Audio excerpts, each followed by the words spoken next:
Personal दिक्कत तो कभी भी आ सकती है। सो कभी भी किसी बच्चे को दिक्कत होती है तो कॉल कर सकता है डाउट्स है, क्वेश्चन नहीं सॉल्व हो रहा है या फिर कोई टॉपिक है बहुत ही ज़्यादा ट्विस्टेड है, नहीं समझ में आ रहा है, तो आप वो एसएमई से कांटेक्ट करके सॉल्व कर सकते हो। उसकी प्रॉब्लम ज़्यादा ग्रेव है या फिर ज़्यादा डिस्कस करना चाहते हो मेंटी, कोई दिक्कत नहीं है, अवेलेबल रहते हैं हम लोग, कभी भी कॉल कर सकते हो, मेंटी में बात करते हैं। सो हेलो एवरीवन, आज हमारे साथ है यार अंकित मिश्रा। अंकित ऊंचाई पे मेंटर हैं। अभी तक आपने देखा होगा कि बहुत सारे स्टूडेंट्स आए, बहुत सारे वो बच्चे आए जिन्होंने जेई क्लियर किया ऊंचाई की हेल्प से। बहुत सारी इंस्पिरेशनल स्टोरीज भी हमारे सामने आई। बट आज हम मेंटरशिप के अंदर कैसे मेंटरशिप प्रोवाइड की जाती है, मेंटरशिप के अंदर की कुछ चीज़ें देख रहे होंगे। तो अंकित अपना इंट्रो दे दीजिए प्लीज। हेलो हर्षिता, मेरा नाम अंकित मिश्रा है। मैं अभी फिलहाल बीटेक कर रहा हूँ IIT आईएसएम धनबाद से। मैं ऊंचाई पे पिछले 7-8 महीने से मेंटरिंग कर रहा हूँ बच्चों की। Okay, nice. तो तुम्हें ऊंचाई के बारे में कैसे मालूम चला अंकित? जब हम लोग अपना ऑनलाइन सेमेस्टर में थे, फर्स्ट सेमेस्टर में, तो मैंने इंटर्नशाला के थ्रू ऊंचाई पे ज्वाइन किया था।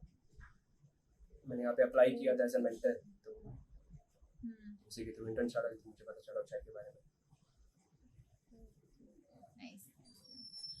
ओके अंकित, ये बता दो कि किसी एक मेंटर को ऑलमोस्ट कितने स्टूडेंट्स असाइन किए जाते हैं? अराउंड 7 to 8 मेंटीज असाइन हो जाते हैं मेंटर को, और अगर वो मेंटर अगर अच्छा परफॉर्म कर रहा होता है और अगर वो कंटेन कर पाएगा तो अराउंड 10 तक दिए जाते हैं मैक्सिमम। दैट्स नाइस यार। 10 से ज़्यादा भी मतलब अच्छा है। अगर लाइक 7-8 बहुत कम है, 7-8 लोगों को मैनेज करना इज गुड, राइट? तो अब मुझे ये बताओ कि अगर लाइक मैं एक स्टूडेंट हूँ, मुझे ज्वाइन करना है, तो मुझे कितने मेंटर्स असाइन होते हैं यहाँ पे? सबसे पहले आपको एक पर्सनल मेंटर असाइन होगा जो आपकी जेई प्रिपरेशन में जो भी आपकी कॉमन डाउट्स हैं वो सारे सॉल्व होंगे, और कुछ जो कॉमन टॉक्स होती हैं या फिर जो स्ट्रेटेजी रिलेटेड जो प्लानिंग होती है वो सारी बातें उसमें होती हैं, वो आपको एक पर्सनल मेंटर असाइन होता है। इसके अलावा आपको 3 SMEs subject matter experts assign होते हैं फिजिक्स, केमिस्ट्री और मैथमेटिक्स के, जिसमें आपके सब्जेक्ट रिलेटेड डाउट्स हैं, क्वेश्चन नहीं सॉल्व हो रहा है या फिर कोई टॉपिक है बहुत ही ज़्यादा ट्विस्टेड है, नहीं समझ में आ रहा है, तो आप वो SME से कॉन्टैक्ट करके सॉल्व कर सकते हैं उसको। तो ओवरऑल आपको 4 मेंटर्स असाइन होंगे उसमें। हाँ यार, चार दो टाइप की मेंटरशिप भी होती है, एक पर्सनल होती है एंड एक सब्जेक्ट मेंटर्स के साथ होती है। तो आई थिंक पर्सनल वाले में सिर्फ एक पर्सनल मेंटर लॉट होता है, जबकि पर्सनल प्रॉब्लम्स के लिए हेल्प करेगा, आपको स्ट्रेटजीज देगा वगैरह वगैरह। एंड सब्जेक्ट डाउट वाले में आपको सब्जेक्ट की डाउट सॉल्व कर देते हैं। ओके यार, अच्छा ये बताओ कि तुम कितना टाइम डिवोट करते हो बच्चों के लिए? अब जैसे मेरे पास अराउंड 8 मेंटीज हैं, तो मैंने उन 8 मेंटीज को 2 स्लॉट में 4-4 स्लॉट में डिवाइड करके ऑल्टरनेटली उसको रख रखा हुआ है। तो एक मेंटीज को मैं एक दिन में अराउंड हाफ एन आवर दे देता हूँ, हाफ एन आवर से बात होती है। तो वीकली 3 से 4 सेशन सबके साथ हो जाते हैं। तो वीकली में अगर बोलूँ तो 2 से ढाई घंटे हम लोग की आराम से बात हो सकती है किसी मेंटीज के साथ। और उसके अलावा भी अगर उसकी प्रॉब्लम ज़्यादा ग्रेव है या फिर ज़्यादा डिस्कस करना चाहते हो मेंटी, तो कोई दिक्कत नहीं है, अवेलेबल रहते हैं हम लोग, कभी भी कॉल कर सकते हो, मेंटी में बात करते हैं, कोई दिक्कत नहीं होती है। काफ़ी सही चल रहा है, काफ़ी ज़्यादा मतलब टाइम डिवोट कर रहे हो बच्चों को। एंड ये चीज़ है यार कि जब लाइक इंसान अंदर से ही वो रहता है ना कि मुझे हेल्प करनी है, तो ज़्यादा कई लोग लाइक काम की तरह चीज़ों को लेते हैं, बट ऊंचाई में मेंटर्स लाइक इमोशंस की तरह बच्चों को लेते हैं, लाइक खुद ही कनेक्ट हो जाते हैं उन बच्चों से एंड वो जानने लगते हैं। तो ये चीज़ बहुत अच्छी रहती है। तो एक बात बताओ, हाँ ये बात आई तो टाइम से मुझे याद आया क्वेश्चन कि ये बताओ कि अगर मैं स्टूडेंट हूँ, मैंने मेंटरशिप ली है, अगर मेरे को रात में कभी प्रॉब्लम आ गई है, कभी ऐसे सिचुएशन में आ गई प्रॉब्लम, तो क्या अलाउ करते हैं कि वो तुम्हें कॉल कर सकता है, तुम्हें मुझसे शेयर कर सकता है? हाँ, as the name suggest personal mentor है, तो पर्सनल दिक्कत तो कभी भी आ सकती है। सो कभी भी किसी बच्चे को दिक्कत होती है तो कॉल कर सकता है। अगर बच्चे कंफर्टेबल नहीं है कॉल करने में उस टाइम तो टेक्स्ट कर सकता है, टेक्स्ट को देख के जो मेंटर है कॉल बैक कर देगा। लेकिन अलाउड तो है, कभी भी आप कॉल कीजिए, मेंटर अगर अवेलेबल है तो आपसे ज़रूर बात करेगा। और एक और बात अंकित, आप ये बताइए, क्या मेंटर सिर्फ आपके पढ़ाई रिलेटेड ही डाउट सॉल्व करते हैं? मान लो आपको पता है जेई के फेज में बहुत सारी चीज़ें आती हैं, कुछ लोगों के पर्सनल लाइक कुछ बच्चे रिलेशनशिप के अंदर आ जाते हैं, उसकी वजह से उनकी प्रॉब्लम्स आती है, कुछ लोगों की फैमिली प्रॉब्लम्स होती है, कुछ लोगों की फाइनेंशियल प्रॉब्लम्स होती है। तो क्या आप लोग ये प्रॉब्लम्स भी सुनते हो या फिर आप सिर्फ एकेडमिक चीज़ें ही डिस्कस करते हो? नहीं, एकेडमिक चीज़ें डिस्कस करने के लिए SMEs हैं, उनसे आप एकेडमिक चीज़ें डिस्कस कर सकते हैं। हम लोग काम ये होता है कि बच्चे की प्रिपरेशन में जिस भी तरह की कोई भी प्रॉब्लम है, किसी भी तरह की प्रॉब्लम, चाहे वो ऐसे फैमिली इशू हो, रिलेशनशिप इशू हो या फिर एकेडमिक्स को लेकर हो, बच्चा डिस्कस कर सकता है, हम लोग उसको सुनते हैं, उसका आंसर जहाँ तक हो सकता है, जहाँ तक हमारी बाउंड्री हमें अलाउ करती है, वहाँ तक दे सकते हैं। ओके ओके, मतलब हर टाइप की हाँ। मेंटरशिप, ये सिर्फ एक मेंटर नहीं, एक दोस्त हाँ होता है, yes, राइट? उस टाइम एक मेंटर आपके लिए एक दोस्त की तरह होता है, जो कि आपके लिए हर टाइम पे रेडी है आपको हेल्प करने के yes, लिए। अच्छा, बहुत सारे स्टूडेंट्स ऐसे आते हैं जो जिनके मार्क्स नहीं आ रहे होते हैं, फिर एग्जाम देने के बाद भी बच्चे आते हैं कि कभी कभी कि मतलब जिस जेईई के 2 अटेम्प्ट्स होते हैं, तो कई बार ऐसा होता है कि फर्स्ट अटेम्प्ट में उतना अच्छा स्कोर नहीं आता है, तो बहुत ज़्यादा डिमोटिवेटेड फील करते हैं। उस समय आप क्या कैसे हैंडल करते हो इन चीज़ों को?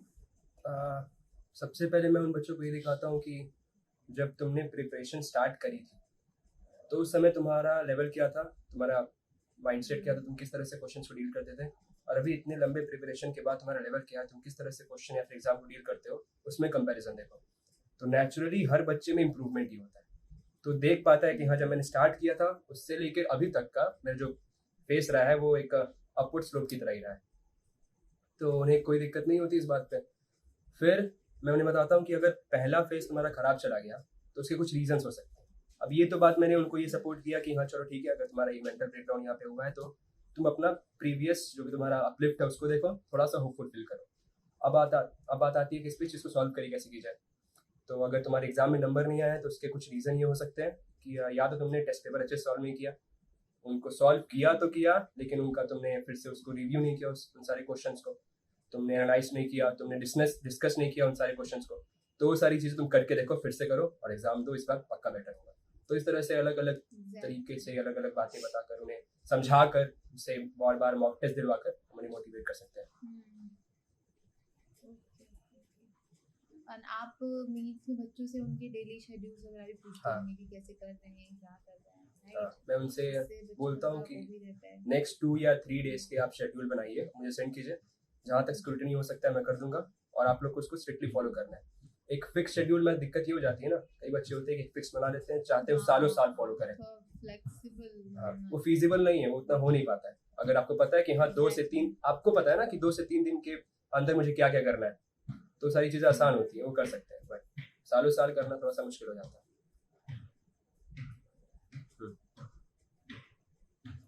ओके, अंकित आप ये बता दीजिए कि मेंटरशिप क्यों ज़रूरी है बच्चों के लिए? ओके, सो जब बच्चा कोई जेई की प्रिपरेशन स्टार्ट करता है तो उसे सिर्फ फिजिक्स केमिस्ट्री मैथमेटिक्स दिखता है और कुछ पता नहीं होता उसको इसके अलावा। बट जैसे ही हम लोग इस जर्नी में स्टेप इन करते हैं तो इसके अलावा भी कई सारे हर्डल्स आते हैं। अब जिनका एक्सपीरियंस हमें पहले से है नहीं, सो हमें सॉल्यूशन उसका पता नहीं, तो बच्चा उन्हीं में उलझ के रह जाता है। अब जो जेई एग्जाम है आपके फिजिक्स केमिस्ट्री मैथमेटिक्स पे आपको मार्क्स देगा, बाकी जो हर्डल्स आपको इसमें मार्क्स नहीं मिलने वाले, लेकिन उनको सॉल्व करना भी इंपॉर्टेंट है आपके इन 3 सब्जेक्ट्स को अच्छा करने के लिए।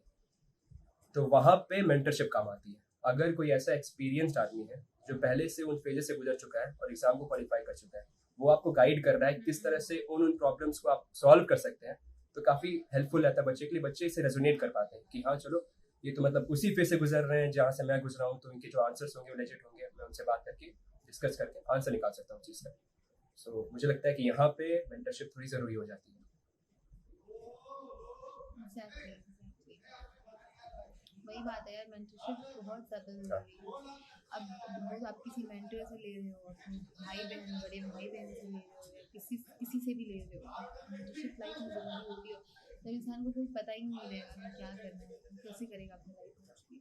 तो यार अभी हम लास्ट क्वेश्चन पूछते हैं अंकित आपसे, आप कोई मैसेज देना चाहोगे स्टूडेंट्स को अपने साइड से, अपने एक्सपीरियंस से, अपने जेईई एक्सपीरियंस से, अपनी मेंटरशिप एक्सपीरियंस से?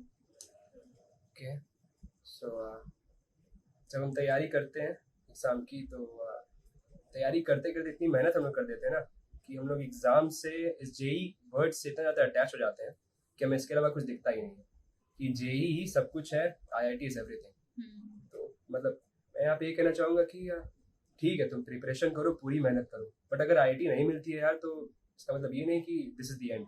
बाकी और भी अच्छी चीज़ें हैं तुम लोग कर सकते हो, लेकिन ये भी नहीं है कि यही सोच के प्रिपरेशन स्टार्ट करनी है कि आईआईटी नहीं मिला तो और भी कुछ है। तो अपना गोल सेट करो एकदम अच्छे से, जो भी तुम्हारा गोल है, आईआईटी गोल है, उस चीज़ को सेट करो अच्छे से और पूरी मेहनत करो उस पर, मतलब पूरा उसमें जान झोंक दो। और अगर नहीं मिल पा रहा है तो उसको लेके परेशान नहीं होना।